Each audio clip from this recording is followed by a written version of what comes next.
जय हिंद। आज के क्लास में ध्यान रखना, हम लोग इतिहास के एक-एक चीज़ को, एक-एक टॉपिक को बहुत ही डिटेल में देखेंगे और बहुत अच्छे तरीके से क्या करेंगे, जानेंगे। तो सबसे पहले ध्यान रखना, हम बात करते हैं किसकी? इतिहास की। इतिहास ध्यान रखना क्या होता है कि जो बीती हुई घटनाएँ हैं, यानी जो बीते हुए समय है, उन समय में जो बीती हुई घटनाएँ घटित हुई हैं, उन घटनाओं का ध्यान रखना, क्रमबद्ध और बहुत अच्छे तरीके से अध्ययन करना ही क्या कहलाता है? इतिहास कहलाता है, ठीक? इतिहास के जनक ध्यान रखना कौन है? हेरोडोटस। इतिहास का जनक किसे माना जाता है? हेरोडोटस को माना जाता है। इन्हें संस्कृत में हम लोग हरिदत्त कहते हैं। संस्कृत में किस नाम से जाना जाता है इन्हें? संस्कृत में हरिदत्त के नाम से जाना जाता है। यह यूनान के रहने वाले थे। कहाँ के रहने वाले थे?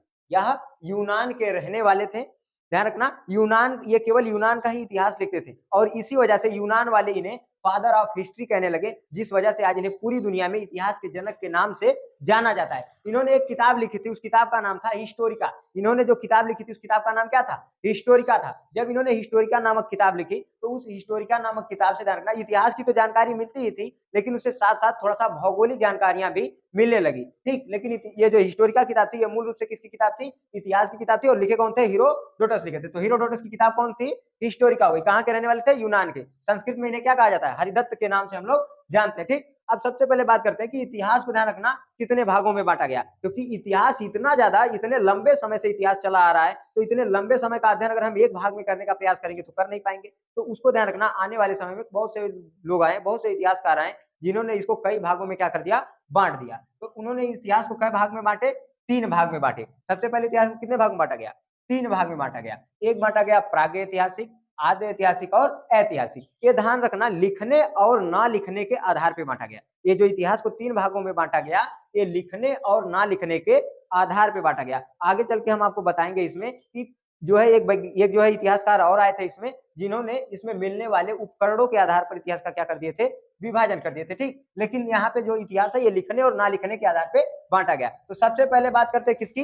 प्रागैतिहासिक की। प्रागैतिहासिक ध्यान रखना, इतिहास का वह कालखंड है जिसमें ध्यान रखना ना मानव कुछ लिखबे किया और ना कुछ पढ़बे किया। जब लिखेगा नहीं तो पढ़ेगा कहां से? समझ में आ रहा है कि नहीं? यानी इतिहास का वह कालखंड जिसका ना लिखित साक्ष्य मिला है, ठीक? यानी जिसका कोई लिखित साक्ष्य नहीं मिला, उसे हम लोग क्या मानते हैं? पाषाण काल या प्राग ऐतिहासिक। प्राग ऐतिहासिक को हम लोग किस नाम से जानते हैं? पाषाण काल के नाम से जानते हैं। ध्यान रखना, प्राग ऐतिहासिक को हम लोग किस नाम से जानते हैं? पाषाण काल के नाम से जानते हैं। इतिहास का वह कालखंड जिसको ना कोई लिखा ना पढ़ा गया, उसे ध्यान रखना हम लोग क्या कहते हैं? प्राग ऐतिहासिक, यानी पाषाण काल। इसमें कुछ लिखा उखा नहीं गया, ठीक? इसके बाद बात करते हैं हम लोग किसकी? आद्य ऐतिहासिक की। आद्य ऐतिहासिक में मुख्य रूप से हम लोग सिंधु घाटी सभ्यता को जानते हैं। सिंधु घाटी सभ्यता में ध्यान रखना, लिखा तो गया लेकिन इसे पढ़ा नहीं जा सका, क्योंकि यहाँ की भाषा ही ऐसी थी कि इसमें लिखित साक्ष्य तो मिले, लेकिन क्या लिखा गया इसको अभी तक पढ़ने में किसी को सफलता नहीं मिली, ठीक? और ध्यान रखना, जो तीसरा वाला पार्ट आता है उसका नाम है ऐतिहासिक। इसको लिखा भी गया और पढ़ा भी गया, ठीक ना? ध्यान रखना, दो साइड ट्रिक मारे, यानी एक लिखा भी गया और दूसरा क्या किया गया?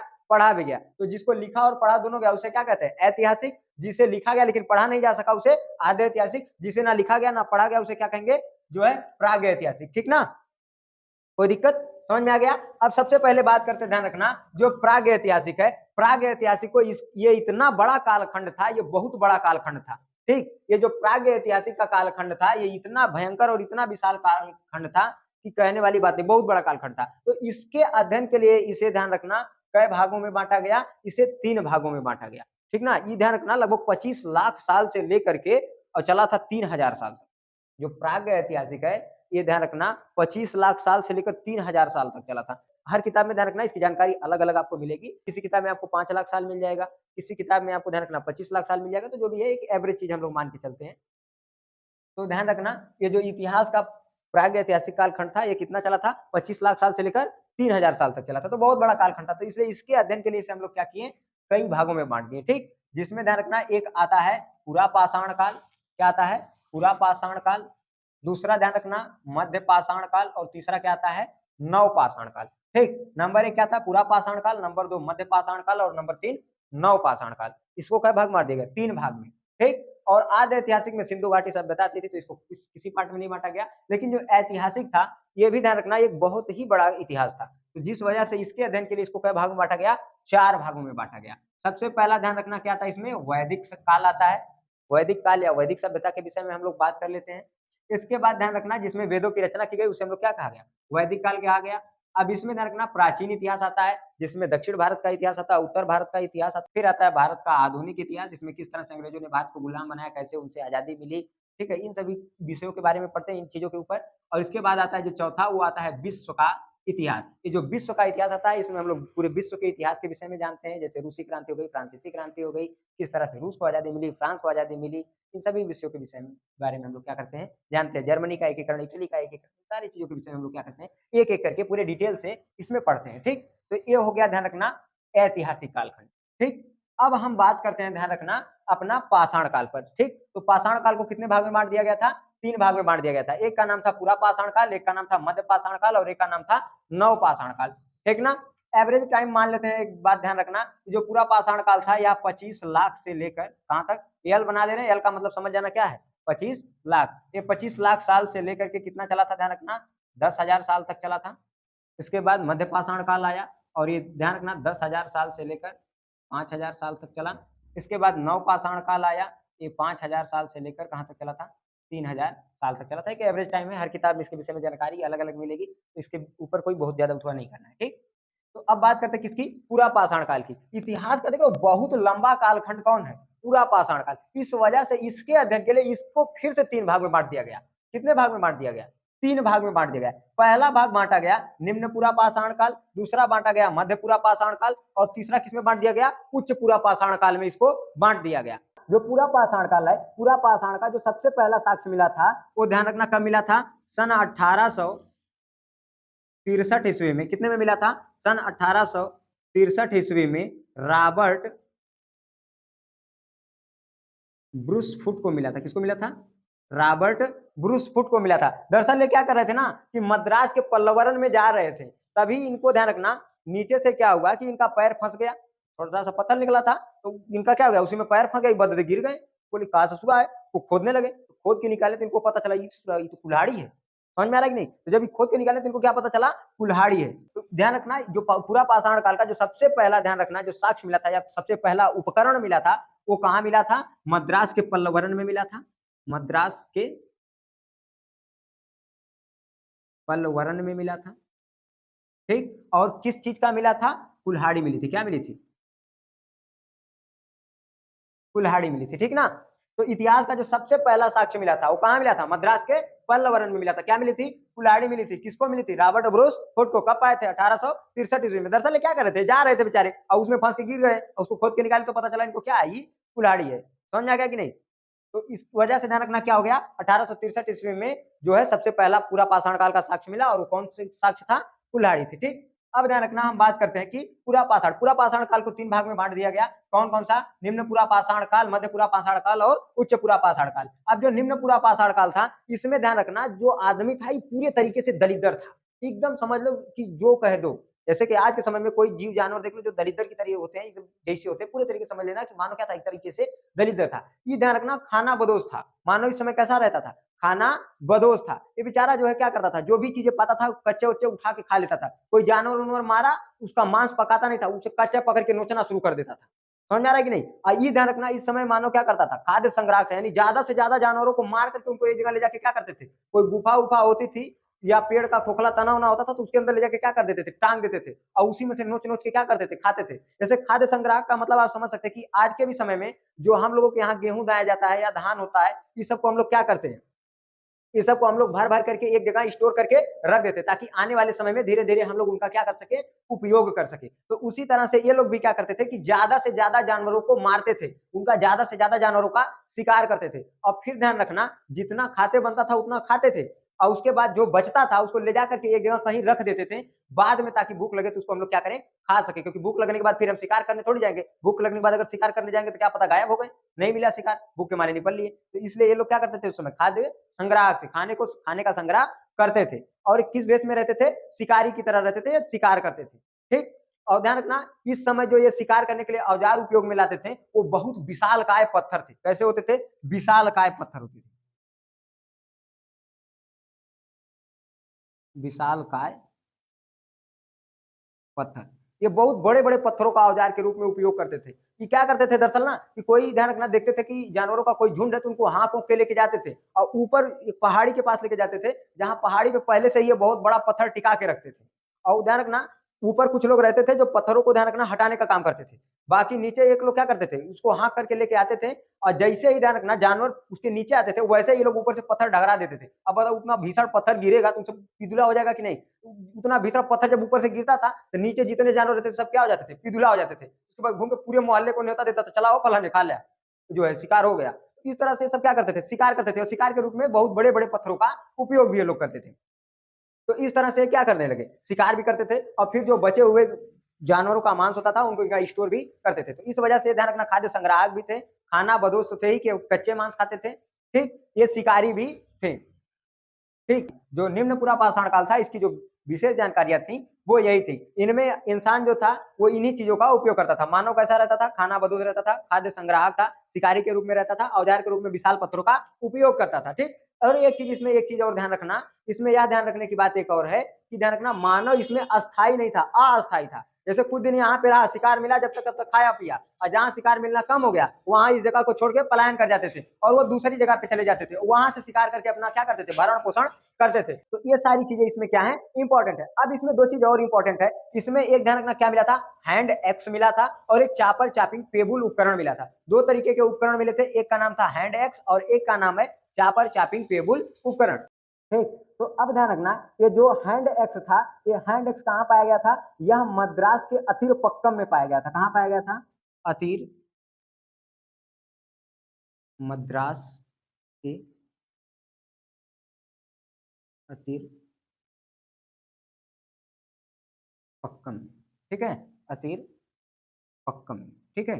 तो जो मद्रास के कहाँ पाया गया था, अतिर पक्कम में पाया गया था। ठीक है, हैंड एक्स का मतलब होता है एक हाथ की कुल्हाड़ी। हैंड एक्स का मतलब क्या होता है, एक हाथ की कुल्हाड़ी। ये एक हाथ की कुल्हाड़ी होती थी, ये पत्थर की बनी होती थी। उस समय पाषाण काल में केवल पत्थरों का ही उपयोग होता था, तो ये पत्थर की ही बनी होती थी, जिसके ध्यान रखना दोनों सिरों पे क्या होता था, मुंह होता था। एक सिरा इसका क्या होता था, नुकीला होता था, जिससे चीजों को काटने का काम किया जाता था। ठीक, ये मद्रास के अतिरपक्कम में पाई गई थी हैंड एक्स कुल्हाड़ी। इसके वजह से ध्यान रखना वहां के जो लोग थे, वहां के लोगों को क्या कहा गया, या वहां के जो लोग थे उनकी संस्कृति को क्या कहा गया, हैंड एक्स संस्कृति के नाम से जाना गया या मद्रासी संस्कृति कहा गया। और ये औजार ध्यान रखना वहां पे बनना शुरू हुए थे, इस वजह से ध्यान रखना वहां के लोगों की जो संस्कृति थी उसको क्या कहा गया, मद्रासी उद्योग के नाम से भी उन्हें जाना गया। ठीक, तो ध्यान रखना हैंड एक्स की वजह से जो मद्रास के अतिरपक्कम में पाए गए थे, यहाँ के लोगों को मद्रासी संस्कृति के नाम से भी जानते हैं, हैंड एक्स संस्कृति के नाम से भी जानते हैं, या ध्यान रखना एक नाम से और जानते हैं, वो है मद्रासी उद्योग। तो इनकी जो संस्कृति थी उस संस्कृति को हम लोग क्या कहते हैं,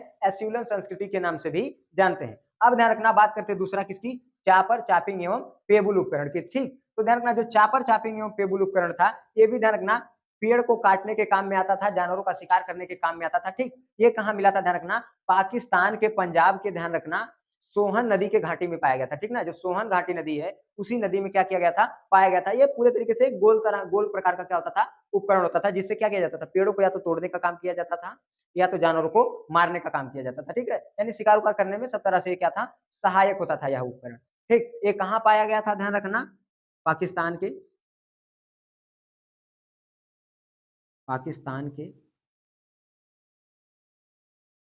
पंजाब के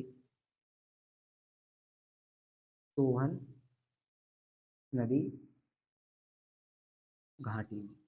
ठीक है, ये कहाँ पाया गया था, पाकिस्तान के पंजाब के सोहन नदी घाटी में पाया गया था। ठीक ना, इस वजह से यहाँ की जो संस्कृति थी उसे चापर चापिंग एवं पेबुल संस्कृति के नाम से भी जानते हैं या सोहन नदी संस्कृति के नाम से भी इसे जानते हैं। ठीक ना, तो ये हो गया इसका पूरे तरीके से जो निम्न पूरा पाषाण काल था, ये पूरे तरीके से निम्न पूरा पाषाण काल समाप्त हो गया।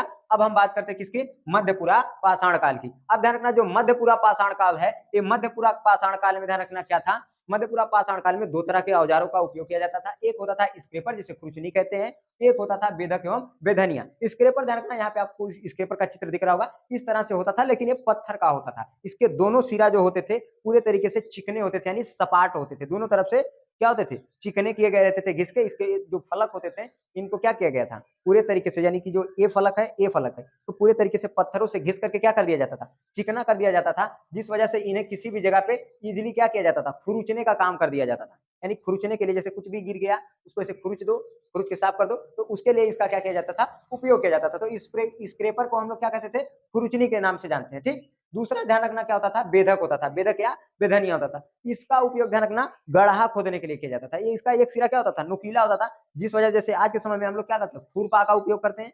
क्या नाम होता है, खुरपा हम लोग बोलते हैं। तो उसी तरह से जो बेधक होता था, ये खुरपे की तरह ही होता था। ये खुरपे की तरह खोदने का क्या करता था, काम करता था। इसे खोदने के लिए हम लोग क्या करते थे, उपयोग में लाते थे, या इससे पेड़ भी काटा जाता था। ठीक, इस समय ध्यान रखना क्या होता था कि जो मध्यपुरा पाषाण काल था, इस मध्यपुरा पाषाण काल में जो पत्थरों के औजार थे वो निम्न पुरा पाषाण काल के अनुपात में क्या हो गए थे, बहुत छोटे हो गए थे। ठीक है, ये ध्यान रखना क्या हो गया, मध्यपुरा पाषाण काल। मध्यपुरा पाषाण काल में इसके अतिरिक्त और कोई बहुत बात इंपॉर्टेंट नहीं है। हाँ, एक चीज याद रखना, अभी हम आपको जो स्क्रेपर बताए हैं, स्क्रेपर में बताए थे कि इसका जो दोनों साइड है यानी जो दोनों फलक था, इसको घिस करके क्या कर दिया गया था, चिकना कर दिया जाता था। तो इस वजह से ध्यान रखना, ये जो यहाँ की जो संस्कृति पाई गई, यहाँ के लोगों की संस्कृति को ध्यान रखना, फलक संस्कृति के नाम से भी क्या किया गया, जाना गया। यहाँ के लोगों की संस्कृति को किस नाम से जाना गया, फलक, फलक संस्कृति।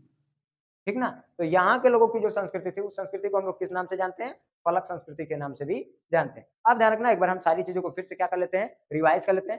तो हम लोग सबसे पहले किसकी शुरुआत करते हैं, इतिहास की। इतिहास ध्यान रखना क्या कहा गया, मानव जीवन की जो बीती हुई घटनाएं हैं, यानी बीते हुए समय में जो घटित हुई घटनाएं हैं, उन घटनाओं का विशेष तौर पर अध्ययन करना ही क्या कहलाता है, इतिहास कहलाता है। इतिहास के जनक हेरोडोटस को माना जाता है। हेरोडोटस को संस्कृत में हरिदत्त के नाम से हम लोग जानते हैं। एक याद रखना, ये कहाँ के निवासी थे, यूनान के। ये यूनान का ही इतिहास लिखते थे।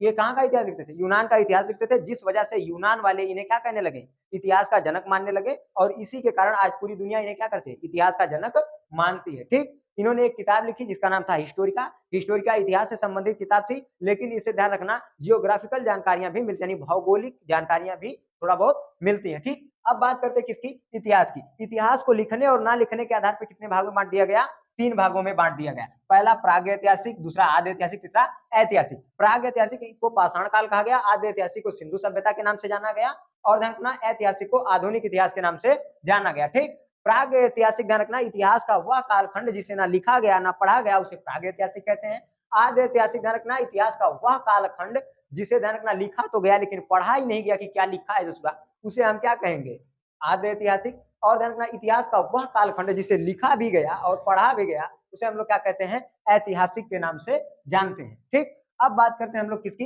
प्रागैतिहासिक। तो प्रागैतिहासिक को ध्यान रखना, ये इतना बड़ा कालखंड था कि इसको पढ़ने के लिए कितने भागों में बांट दिया गया, 3 भागों में बांट दिया गया। पहले का नाम था पुरा पाषाण काल, दूसरा मध्य पाषाण काल, तीसरा नव पाषाण काल। ठीक, और आज आद्य ऐतिहासिक एकदम बहुत छोटा सा था, क्योंकि ये यही सभ्यता के विषय में जानकारी इससे लेनी थी, तो इसे बहुत छोटा छोड़ दिया गया, इसे ज्यादा बड़ा नहीं किया गया। और जो ऐतिहासिक था, ये भी बहुत बड़ा इतिहास था, बहुत ज्यादा घटनाएं इसमें घटित हुई। इस वजह से इसको पढ़ने के लिए कितने पार्ट में बांटा गया, इसको 4 पार्ट में बांट दिया गया। पहला था वैदिक सभ्यता, दूसरा प्राचीन इतिहास, तीसरा भारत का आधुनिक इतिहास, और जो चौथा था वह क्या था, विश्व का इतिहास। इसे इस तरह से कितने पार्ट में बांट दिया गया, 4 पार्ट में बांट दिया गया। जो पूरा पाषाण काल था या 25 लाख साल से लेकर 10,000 साल तक चला था। जो मध्य पाषाण काल था या 10,000 साल से लेकर 5,000 साल तक चला था। और जो नव पाषाण काल था या 5,000 साल से लेकर कितने साल तक चला था, 3,000 सालों तक चला था। अब बात करते हैं पूरा पाषाण काल की। जो पूरा पाषाण काल था यह बहुत बड़ा कालखंड था, इस वजह से इसके अध्ययन के लिए इसको कई भाग में बांटा गया, 3 भाग में बांट दिया गया। पहला था निम्न पूरा पाषाण काल, दूसरा मध्य पूरा पाषाण काल, और तीसरा उच्च पूरा पाषाण काल। जो निम्न पूरा पाषाण काल था, इसमें मानव पूरे तरीके से ध्यान रखना क्या था, खाना बदोश था, खाद्य संग्राहक था, शिकारी था, औजार के रूप में विशाल पत्थरों का उपयोग करता था। इसमें ध्यान रखना 2 तरह के औजार पाए गए, एक का नाम था हैंड एक्स, जिसे एक हाथ की कुल्हाड़ी के नाम से जानते हैं, दूसरा चापर चापिंग एवं टेबल उपकरण। ठीक, जो हैंड एक्स था ध्यान रखना ये कहाँ पाया गया था, मद्रास के अतिरपक्कम में पाया गया था। इस वजह से ध्यान रखना जो यहाँ की संस्कृति थे, यहाँ के जो लोग थे, इन लोगों को मद्रासी संस्कृति के नाम से या हैंड एक्स संस्कृति नाम या एस्यूलन संस्कृति के नाम से भी क्या किया गया, इन्हें जाना गया। ठीक, यहाँ पर ध्यान रखना ये औजार की शुरुआत हुई थी, इस वजह से यहाँ पर इसे यहाँ के लोगों को क्या कहा गया, या यहाँ की संस्कृति को मद्रासी उद्योग के नाम से भी जाना गया। ठीक, अब बात करते हैं दूसरा चापर चापिंग एवं टेबल उपकरण की। तो जो चापर चापिंग एवं टेबल उपकरण था या पाकिस्तान के पंजाब के सोहन नदी घाटी में पाया गया था। ठीक, ये पाकिस्तान के पंजाब के कहाँ पाया गया था, सोहन नदी घाटी में पाया गया था। इस औजार का उपयोग ध्यान रखना जानवरों का शिकार करने में या ध्यान रखना पेड़ों को तोड़ने में किया जाता था। ठीक, ये जो औजार था ध्यान रखना, इस औजार की वजह से यहाँ की संस्कृति को सोहन नदी संस्कृति के नाम से भी जाना गया या चापर चापिंग संस्कृति के नाम से भी जाना गया। सोहन नदी घाटी में इसकी शुरुआत हुई थी, अतः इसे क्या कहा गया, सोहन नदी घाटी उद्योग के नाम से भी जाना गया। ठीक, एक चीज और ध्यान रखना, मध्यपुरा पाषाण काल की बात करते हैं, जो मध्यपुरा पाषाण काल था इसमें दो तरह के उपकरण इसमें भी पाए गए थे। एक का नाम था, ध्यान रखना, स्क्रेपर, इसको खुरचनी कहते हैं। इसको खुरचने के लिए काम किया जाता था, इसका दोनों साइड पत्थर से घिसकर चिकना कर दिया जाता था, जिसके दोनों फलक चिकने होने के कारण, ध्यान रखना, यहाँ के लोगों की संस्कृति को फलक संस्कृति के नाम से भी जाना गया।